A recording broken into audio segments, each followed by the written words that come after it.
For lesson 11.1, the main topic is informal commands. So informal commands are just like commands telling someone to do something, and since they're informal, they're in the to form. So all of these commands are telling to do something or not to do something. For affirmative to commands, the easiest way to form it is the command is the same form as the él and ella form in the present tense. So if you have the verb hablar, we know that the present tense él, ella, usted form is habla. So the affirmative to command for hablar would be habla, tú habla, which is basically saying you speak or you talk. Volver,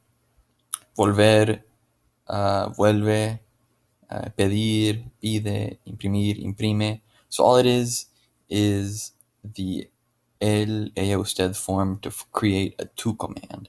And it really depends on the context, whether it's the present tense form or an affirmative to command.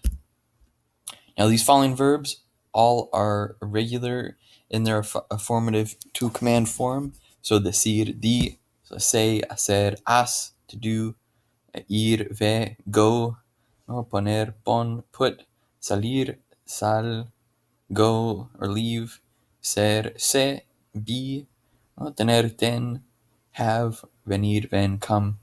Now, one way to remember all of these, and you'll encounter it in every single Spanish class that you have, is this acronym, Vin Diesel has 10 weapons. If you go through all of these, say these in that order, Vin Diesel has 10 weapons. Say it's a way you can remember it. You don't have to do it, but if it helps you, it's a good way to remember it. And like I said, every single Spanish class pretty much uses the same acronym for the irregular affirmative to commands. Two other to commands which might be different are ir and ver.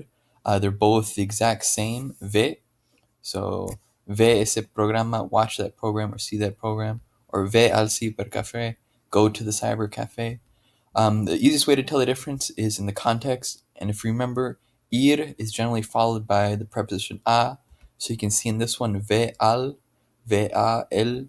So it's followed by the a preposition a.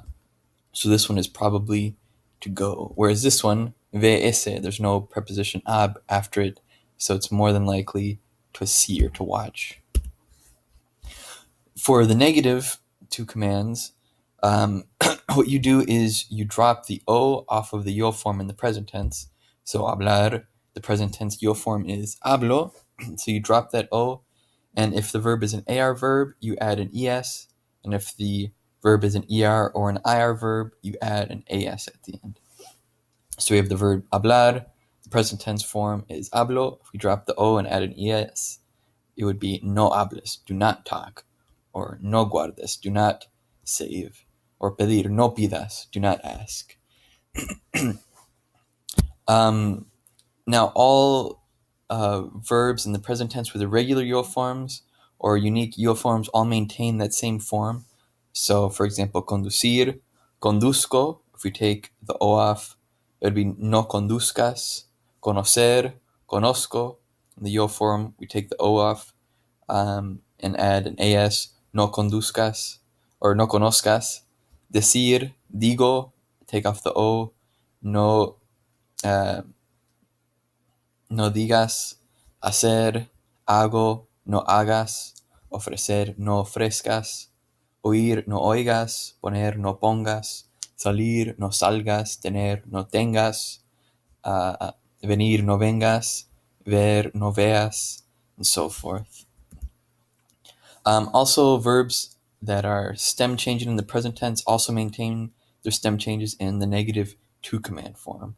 So no pierdas, no vuelvas, no repitas, and so forth. For the verb perder, volver, repetir.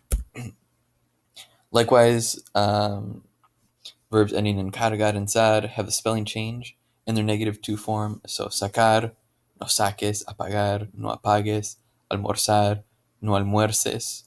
So maybe review verbs that end in cargar and zar, llegar, and so forth. And these are the only irregular negative to commands here. no des, no estés, no vayas, no sepas, no seas.